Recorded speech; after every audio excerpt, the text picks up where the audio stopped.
Hello, everybody. Welcome back.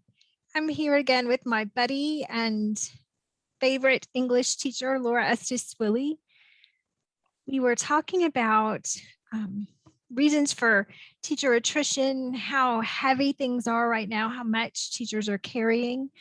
And so we thought we'd follow up with this conversation about things we can put down, like how we can take some weight off, and the things that teachers can maybe stop worrying about right now when we're still in this pandemic craziness, but really maybe some things teachers can stop worrying about all the time.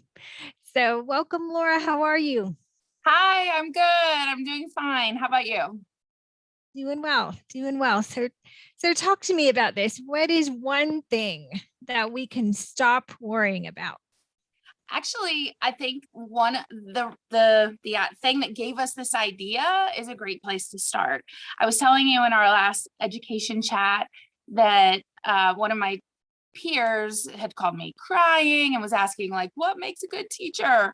And in that conversation, one of the things she said is, I don't make cute handouts. And I said, nobody cares.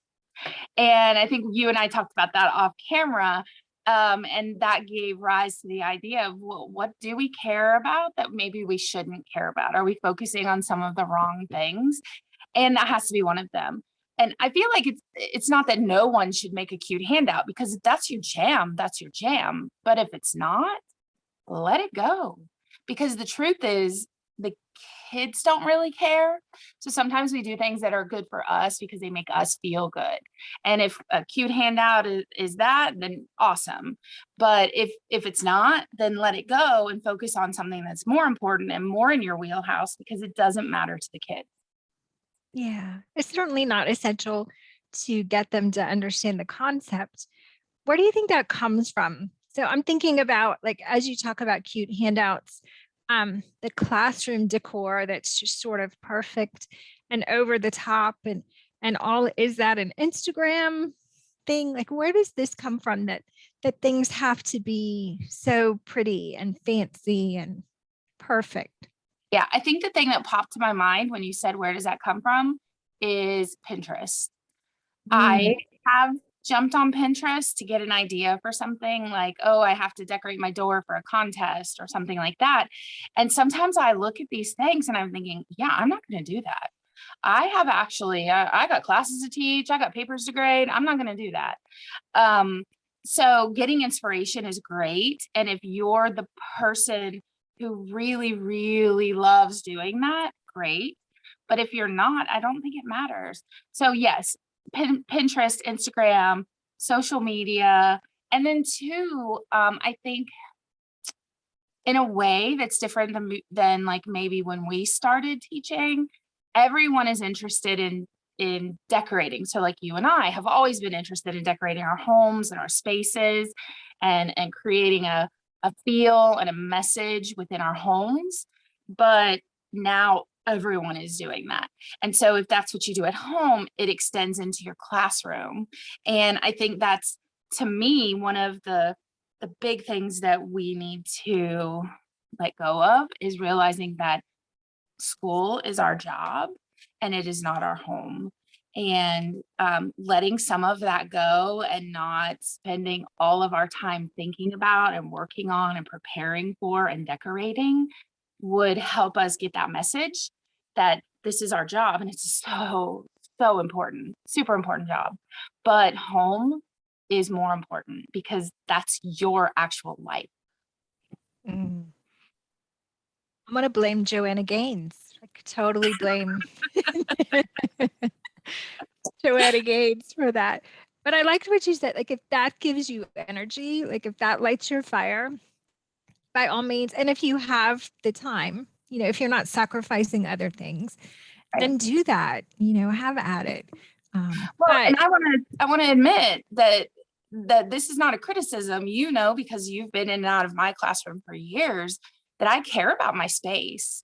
And last year I went through a really rough transition from one room to another, which shouldn't be a rough transition, but I was in the same room for 20 years. And then Mhm. I was thrown into this dingy little dungeon room. And it became very important to me to make it somehow reflective of me and my spirit.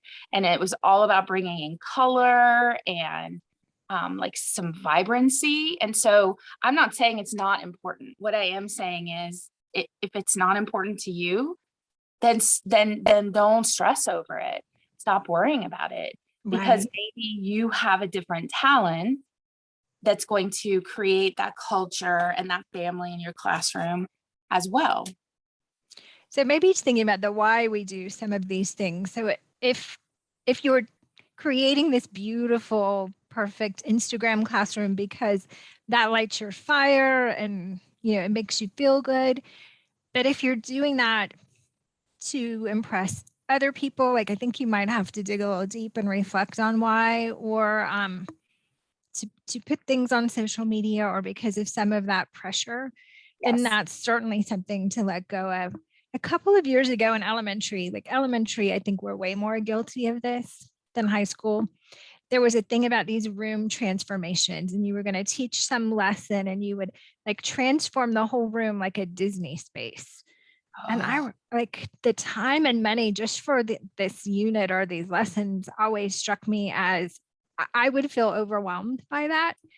But again, like if that lights your fire, if that energizes you, do that, but not just because you feel some pressure or because of other people's opinions, then let's let that go.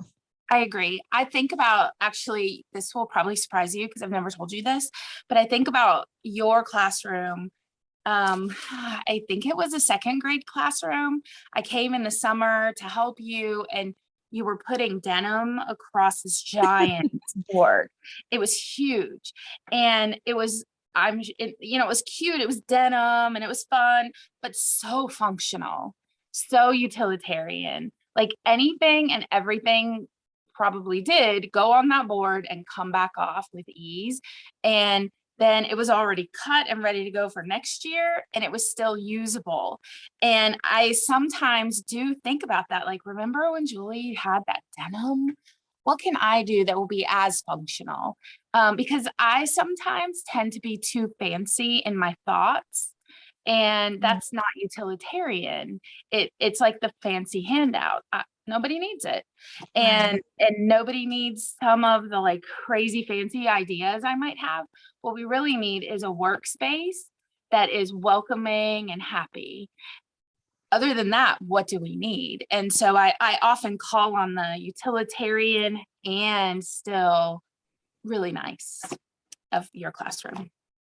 That's me, always functional. Something to be said right now, especially for simplifying, like Yes. just getting down to what's useful and essential and still feels good and works for us. But just, I know for me, coming still into this pandemic time, with the variant, and we all thought we'd be out of it. Through all of this, it just feels like a need to clear out some clutter mentally in my space and just simplify. So Yes. maybe that's a place that might help us feel a little lighter if we just simplified our stuff and our space. And So I was thinking about this in relation to something we went through last year in my county. We adopted Canvas use for the first time at all grade levels. And so suddenly there was this, I don't even know where it came from, this wild push to have these super cute home pages and like click on the fish for homework and go to the hair tie for something else. And like they were cute. And I could not figure out how to do that, not for a minute. And it tortured me. I cried over my Canvas homepage. Well, now that I've used Canvas for over a year, I realize how ridiculous that was. But I even offered people to pay, I will pay you if you will make my cute click on my hair tie Canvas homepage. So that didn't work. I made my own. It was whatever. And then at the semester change, my homepage disappeared and a new homepage came up.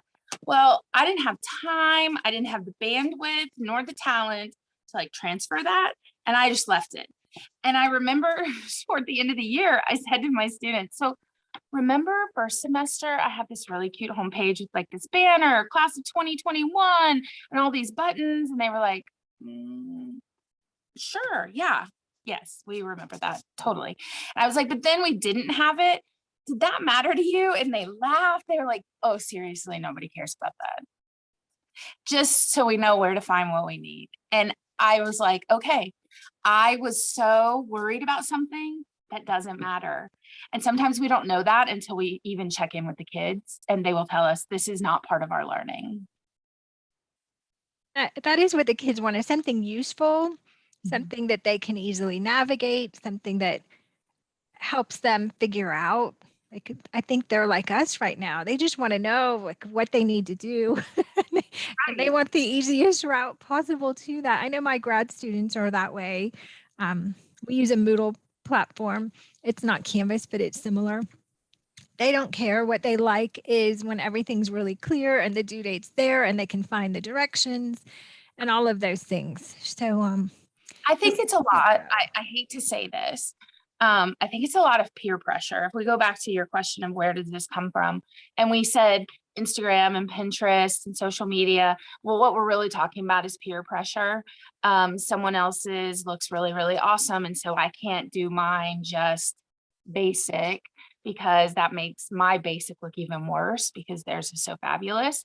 And the truth is what I've realized after all this time, and you have too, is that what the kids really care about is that you're teaching them actual learning and that you care about them when they walk in the door and you care enough about them to respond to their emails.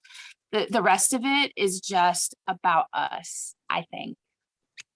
And the stories we tell ourselves when we see someone else's cute Canvas homepage, perfect bulletin board, all of those things, like, do we say to ourselves, I'm not as good a teacher, or I'm not as committed, or I'm not doing as much for my students, or all the silly sort of comparison things that we say to ourselves about stuff that looks good but doesn't matter. Yeah, and remember that education as a whole supports that. They do in some ways pit us against each other. Look at the stories of the teachers who were in the hospital with COVID, who were like still Zooming with their students, and we're supposed to be really excited about that. And so it's a do more culture and a do better culture than the guy next to you. So it's part of it is internal with peer pressure, but there's an external pressure as well to always be better than the other guy. Maybe that's another thing we can quit worrying about and let go, is this notion that we have to always be so self-sacrificing. Yes. We're not martyrs. We don't need to, I mean, we're models, right? Not martyrs. And what kind of modeling is that for kids to say that your work should be your absolute priority, even at the expense of your health? I'm not sure that's the message we want to send. Exactly. I remember the first week of January saying to one of my friends at school who has a couple of kids, and we were just like so overwhelmed. And I remember saying, we only have 52 Saturdays in the whole year.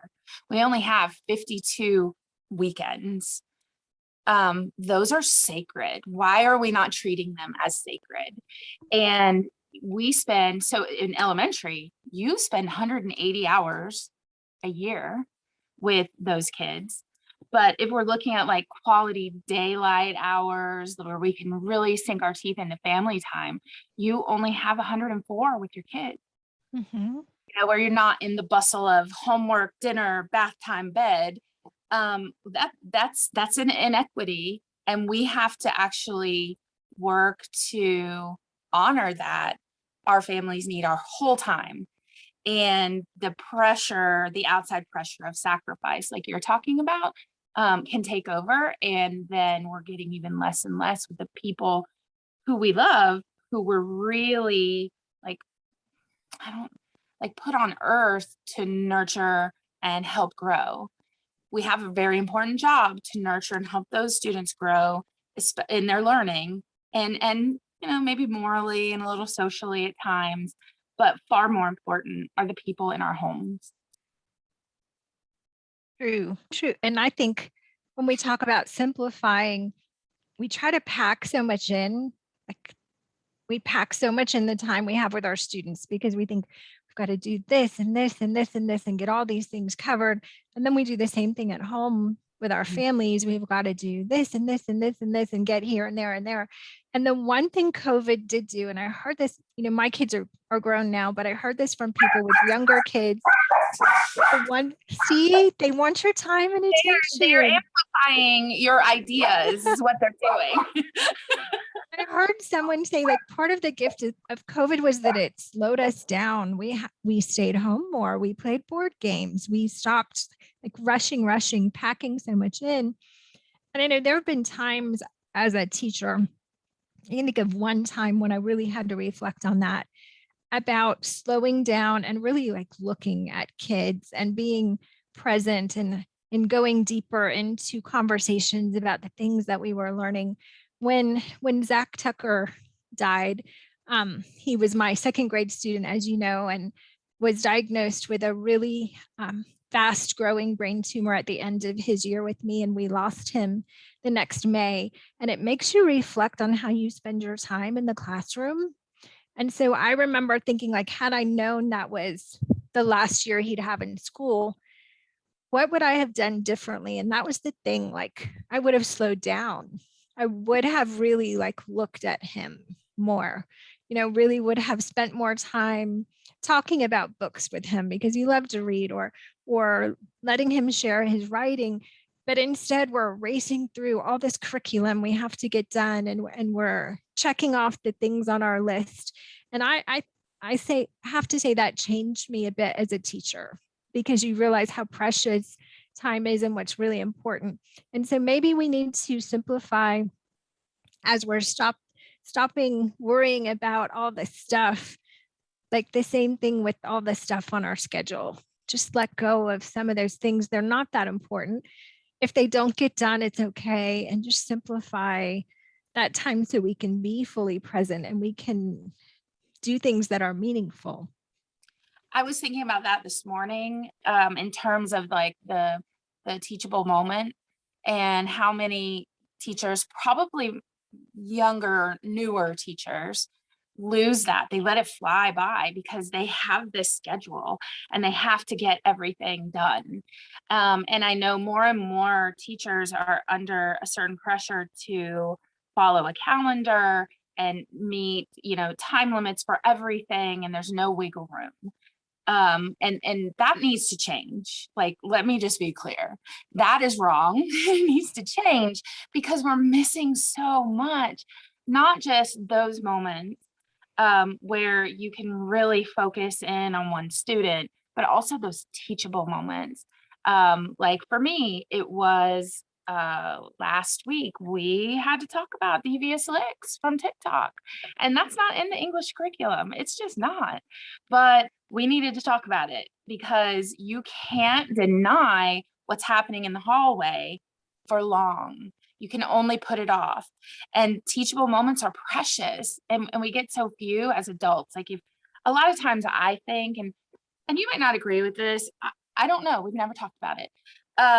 There's an us and them. And there's an us and them mentality, and I don't have that mentality.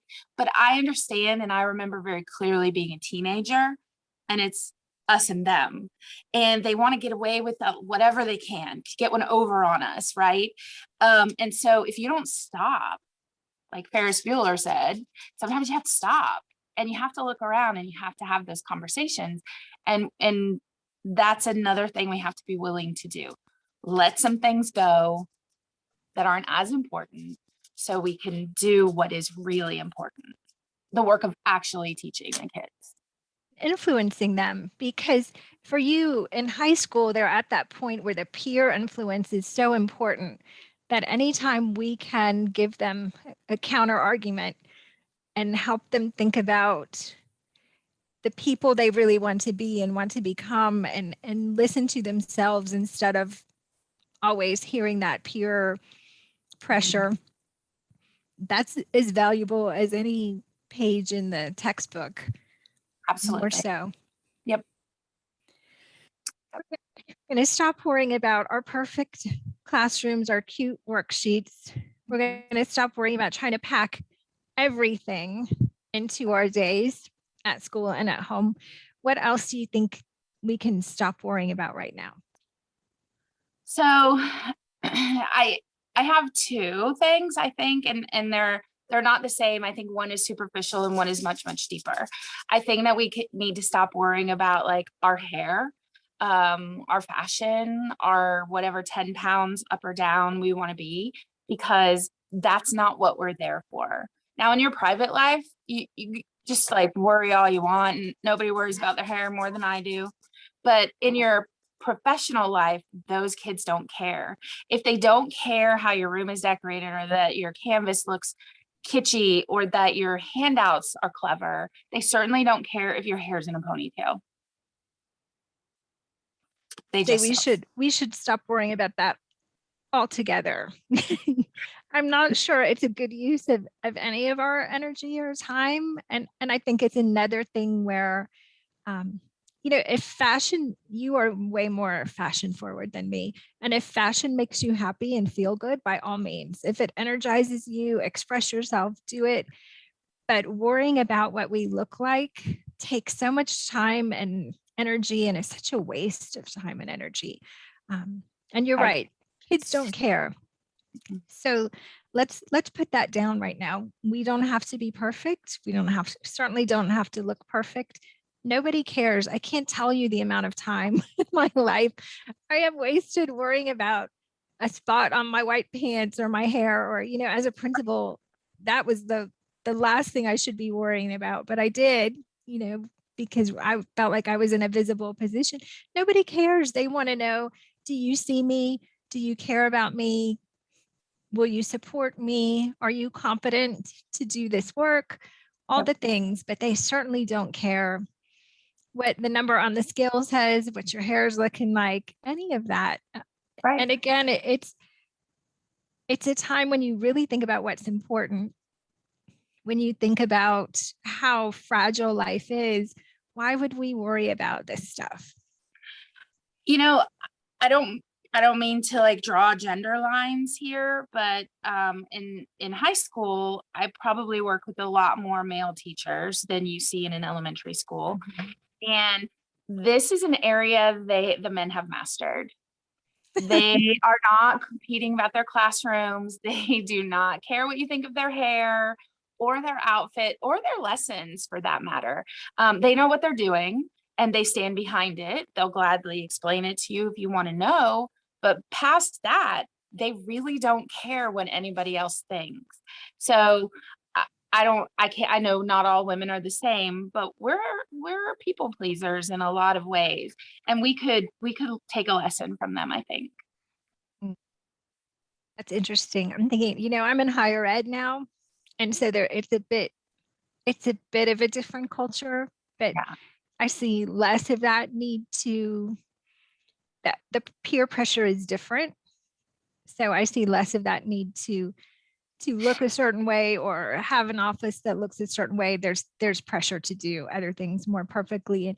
And maybe that's what it is. It's a bit of that nasty perfectionism where if I can just be perfect enough, look perfect enough, do things perfectly enough, then I will save myself from potential rejection by kids or peers or my administrators. I will save myself from anybody pointing out what I'm not doing well if everything around me just looks perfect enough, and if I just look perfect enough. Right. And that actually brings me to the second thing that is really, I think, one of the most valuable things I learned as a young teacher. It might sound a little harsh, but it really released me from a lot. And it's the idea that your students have to like you. And that's not true. And I realized pretty early on, like any room I enter, I'm going to just assume 10% of these kids hate me right now. Because it's not the same 10% who hated me yesterday, but they're like just 10%. And they may hate me for their reasons, or they may not like a grade I gave them. They may just feel like I rubbed them the wrong way walking in the door. You look like their mom. Oh They're yeah. mad at her. Yep, exactly. Or dad's new girlfriend. So it doesn't matter. They don't have to like us. We have to build a culture in our classroom where everyone is respected, regardless of like preferences, who likes who and who doesn't like whom. Everyone is welcome and everyone has a seat at the table. And if you've created that, then you are respected. You don't have to be liked.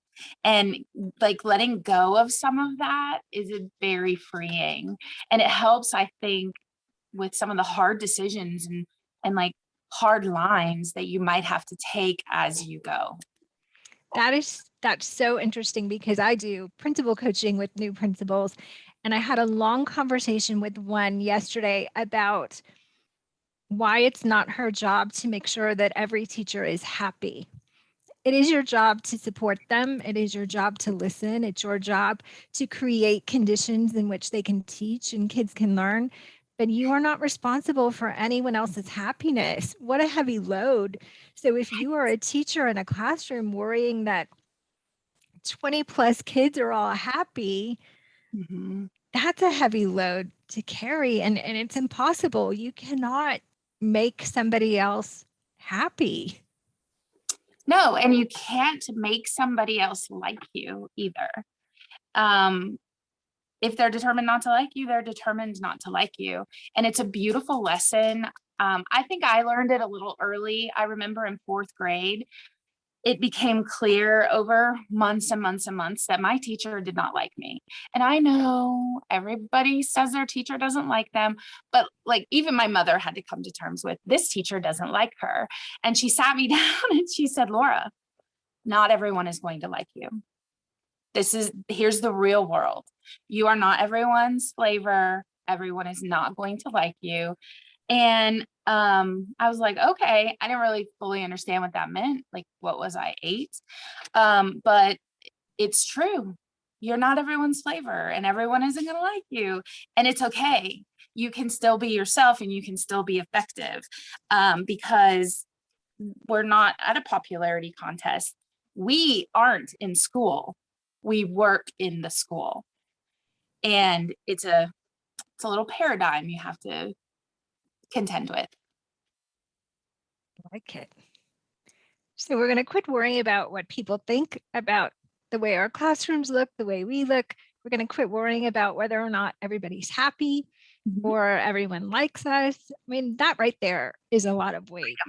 Because then you can concentrate on what's important, which is knowing the standards, caring about the kids, and bringing the kids you care about opportunities to learn to meet those standards. I'm never teaching toward a standardized test, even though I teach advanced placement and my kids have to take a standardized test to get college credit for my class. Everything we do is because it's good, solid learning. And so if you're aware of and focus on what they need to know, you will meet those needs for the standardized tests. And you can free so much of your mind and time and really be able to focus on those kids and their needs if you let go of those other things that are really more about us. Maybe that's another let go, is let's let go of trying to do things just because it might impact our observation, evaluation, VAM score, like all of those external measures that we know aren't super reliable anyway. Yes. And just do the right thing and know that then all of those things will take care of themselves. Absolutely. I'll give you an example. And you and I talked about this a couple of weeks ago, that I was getting ready to have my first or my only evaluation. And here in my county, we use the Danielson rubric, and we have an evaluation where they come in for the entire class and they take part. And you were surprised because it was so early. I was like, you know what? It's fine. Come. I'm not doing anything different. We're doing what we do. Join us. And in the end, in my post conference, it became apparent that while I'm really great teacher, I didn't really pick the best lesson for the rubric. And I was offered the opportunity. Well, do you want to do this again? And I really kind of soul searched, because as much as I've had all of these realizations we've been talking about, I like to be the best. I want the perfect score. I'm still an achiever, just like everyone who's watching this. Anyone who's listening to this wants to be the best. And I know that. So I soul searched a little bit, and I stopped in that administrator's office the next morning and I said, listen, I'm not going to do a second evaluation. I stand behind what we did. It was amazing. My students were like head and shoulders above what I even expected. It was a beautiful thing that they did. And I'm sorry that the tool doesn't measure what we created in that classroom. But a friend of ours used to say, you get what you get and you don't pitch a fit. And I'm going to take what I got. And I'm going to learn to be okay with that. So even after all these years, I still want to be perfect. But I really realized it doesn't matter. It just doesn't matter. What we did was amazing. And if that doesn't look good on a rubric, it's the wrong rubric. Right. If kids are learning, yeah, that's what matters, right? Exactly. Not whether you can check all the boxes, which, by the way, would make Charlotte Danielson lose her mind, because that was never her intention. All that work she did was about coaching teachers and making sure kids are learning. It was never to check off boxes to evaluate you and decide if you should or should not get performance pay. So let's let go of all of that. I know in higher ed, we have student evaluations, which are a big deal. And I remember talking with a friend saying, I will not make any decision based on whether or not that might impact a student evaluation of me. If we need to have a difficult conversation about your performance in my class, I'm not going to avoid that just because you might get upset and write something on my evaluation, which I think goes along with all of the things you've been saying. Stop worrying about other people's perceptions, other people's happiness. Do the right thing. Yes. Do it with the right intention and just let go of all that other junk. Exactly.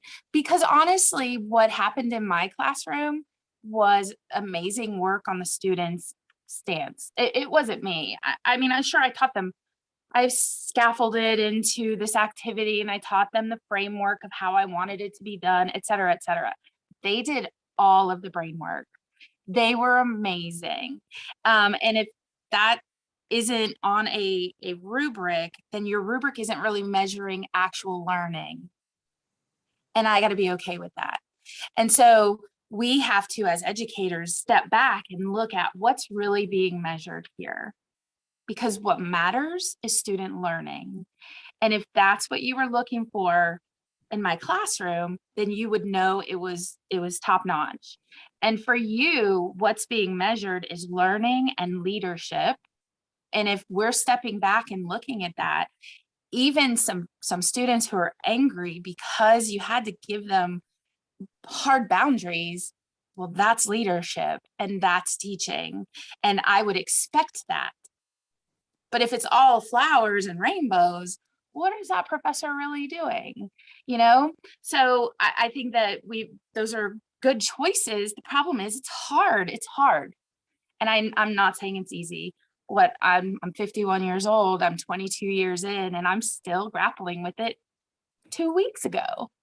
So I get why a new teacher or a 5-year or a 10-year teacher might be like, oh, they're talking crazy. I can't let go of all these things.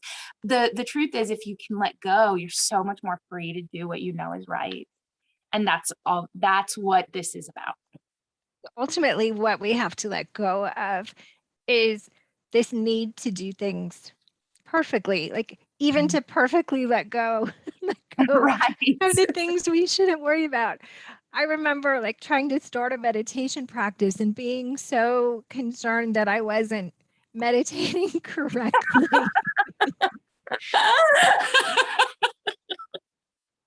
Okay. Yep. Do I have to be on the pillow crisscross? Does it not work if I don't sit right? All the things. So Right. maybe ultimately, like, that's what we have to let go of, is just trying to do anything perfectly, trying to pretend that we're not human and that we're not inconsistent and up and down and that we don't have bad days or Yes. screw things up sometimes and have to make amends or be a hot mess, like I was And yesterday. what a beautiful model that is for students. I remember a few years ago, I had this very strange, I can't even remember the name of it. Like it's not neurological. It's a little problem like with the nerve that goes from my jaw to my ear. And I started getting these terrible headaches. I mean, like debilitating headaches every day, same time. And then they would last until about noon the next day. And I heard myself in my morning classes being pretty not nice, a little snappish, because I was in pain and I wasn't okay. And when I finally went to the doctor, he said, well, try this. If this works, there you go, you're good. And it worked, like, boom, headache's gone. And so the first thing I did was go to those morning classes and apologize. And they were stunned that I was apologizing. Well, I'm sorry. I was an ass at times for probably a month. They deserved an apology. They deserved like a party for putting up with me. Of course, I'm going to go in there and apologize. So that being human and like failing and retrying something, apologizing, not being the best is one of the best things we can do for our students, because they are not always the best and they need to see it in us. I love that. You give the people in your space permission to not be perfect too, which is a Yes. really freeing thing. When you can be with, and like, that's how I feel about you. I don't feel like I have to be perfect in your space Mhm. because you love, and although you hold me to high standards, which I appreciate, love and accept me just like I am. What a great thing if we can do that for ourselves, and we can model that for our students and say, this is not a place where you have to be perfect. Let it go. Put that Yeah. weight down. And try again a different way another time. Stuff. So I'm going to recap. What can we let go? All the things that don't really matter, all the Yes. perfectionism, all the comparison, all the checklist craziness, anything that doesn't give us energy, help us be our best selves, help us be fully present with the people we're with. Let's just start putting those things down and letting those things go. Yes. Yes. And so this is obviously we're talking to educators, but that list sounds a lot like we're talking to everyone. Especially now, still in a pandemic, still so many things to try to process and deal with. And that in itself is a weight. If we can put down these other weights, we'll be healthier, happier people. I always say healthy, happy teachers are good for kids. Yes. So let's be that. I'm doing it. I'm trying to put it all down and be happy and healthy. Y'all are going to see me with some crazy undone hair. And my denim overalls. That's how I'm going. Well, Done. yeah, exactly. Oh, good time. Thank you so much for sharing that wisdom, for sharing your perspective, and to all of you who are sitting in listening to this conversation. We wish you some lightness, some peace, some joy. Put those things down that are weighing on you, that are heavy, and in the comments, let us know if you have some other ideas for things teachers can quit worrying about right now. And we will see you soon. Bye.